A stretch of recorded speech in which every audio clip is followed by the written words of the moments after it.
I know I don't want to get too technical, but one of the things I really liked about some of the videos you were explaining, there are certain winter crops that you could plant that you end up keeping in a greenhouse over the winter that you can harvest. Yes. It was got spinach and a few things. So could I consider anything like that? Does that happen after the stuff's been pulled out, or do I plant Well, it? that's the thing, and that's the problem with small greenhouse. Like if you only have so much greenhouse space, you can do it. It's hard.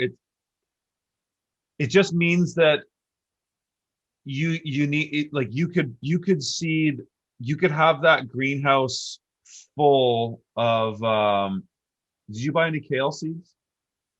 I do have some. Okay, so you could do, I mean, if you got kale, you could start that now as well, and then that would transplant in the ground in like 4 weeks.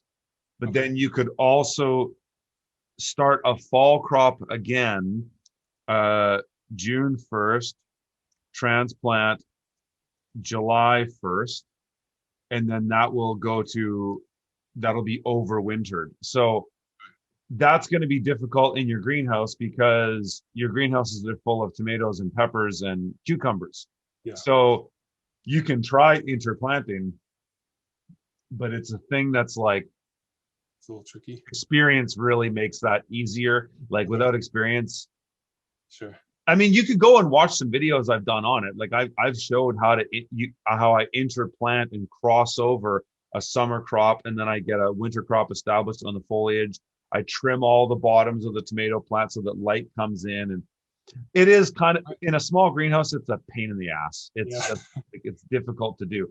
But spinach is easy enough, because as long as you pull out your tomatoes by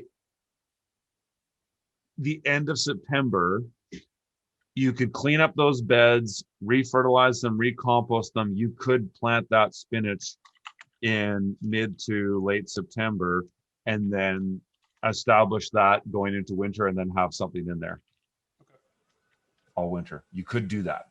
Yeah, I just want to see if I can get a little bit of that experience, not going crazy on it, but if I can maximize, if I have to take a couple of tomato plants on just to figure out how this works, because I think that's a pretty meaningful skill set within that realm to have that into the winter a little bit. At least that's how I perceived it. Yeah, absolutely. And so, what I did here is I gave you starting dates for this stuff, but like carrots, for example, I would recommend doing 3 plantings of carrots. So do a May 1st planting, and the amounts you do is entirely up to you, how many beds you want to do. What I'd recommend actually is doing things in small units. Yeah. Because that way you can get lots of experience. You can kind of fuck around with like different styles. So like, let's just pull up Google Earth here for a second again. And then I would say, like, let's say that's approximately your field. And you could, what's our dimensions here, just to give me an idea of. So that's 66. Yeah. So you could do a bunch of like, you could run beds whatever way makes the most sense geographically. Like, I'm not seeing the exact contours here, but I think we start to slope down this way. And so maybe it would make sense to run beds just north and south like this. Oh, okay. Let me look at this map again. For me, it's all an experiment anyways. It's not, we'll try it and see how that works. And then when it I mean, basically what I'm trying to say is this. Can you see my board here?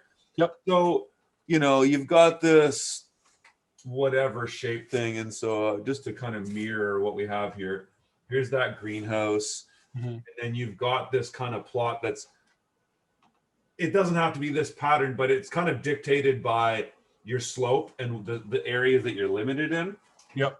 So what I'd do is I would just run beds like this. Right. and then basically split them up. So whenever you succession things, do chunks. So like I'm just going to pull up that map of that list. Yeah. So take a bunch of things. So like we said, we're going to do some carrots on May 1st. You know what, you have lettuce. Do you have some lettuce seed in there too? Yeah. I saw some choy and stuff like that. Yeah. That's good. Yeah. Like, so, you know, you'd say, okay, this is a May 15th planting here, or no, let's call this one a May 1st. Is that what we said for? Yeah. So like, okay, so that many carrots. Yep. That much lettuce. Do you know, do some spinach, do some radishes, do some beets. Okay, one bed, boom, plant it out. That's basically what I look at on a larger scale as a block. But you can mimic the same thing in a bed, and then just get the same idea. And then, okay, now let's do this bed. Let's do a May 1-5 planting. So let's do another chunk of carrots. Let's do another chunk of beets. Let's do some more lettuce. Let's do some more radish. Let's do some more spinach. Then work your way down. And then you just divide these beds up into, I don't know, whatever it is, 10-foot chunks or something. Yeah. Now you're going to do a June 1 thing. Let's do some more, whatever. You start to do some more succession planting, and then you'll see stages. Okay. That's you know? Cool. Yeah, and then, you know, I would say for something like potatoes, actually, maybe let's just keep this. This is another May 15th. Do like a whole bed of potatoes. Right. You know, around that same time, you could do a whole bed of corn. Let's just do lots of corn. There's a whole bed of corn there. Cool. And the important thing is like the basic methodology I'm trying to explain here is the idea of just doing lots of small chunks of things in different successions, and that will give you a broad perspective of how different crops exist in time and space. Yep. Opposed to, you know, the typical gardener just goes and plants everything out in May 15th and then that's their garden for the season. Right. But then you get a very limited scope on how things change throughout the season. And so it's important to do multiple plantings. Like I'd say, you know, with carrots, let me just share this again. With carrots, do a May 1 planting, do a June 15th planting, and then do an August 1st planting. Okay. 3 successions of carrots. The August 1st, do that'll be your overwintered crop, but you could actually have it out of the ground, probably in your Southern Ontario weather. You could plant carrots August 1st and then harvest them at the end of September, or you could put those in a greenhouse and keep them in the ground all winter. Okay. You could do either or. That's what I do. Like I've got my little greenhouse that's in front of my passive solar greenhouse here, and I've still got about 20 feet of carrots that I planted August 1st that I'm still eating right now. That's so cool. I love it. Yeah, and you could do the same, you know, as far as beets are concerned, you really could do the same succession plan for that if you wanted to. Chard sometimes overwinters in cold climates.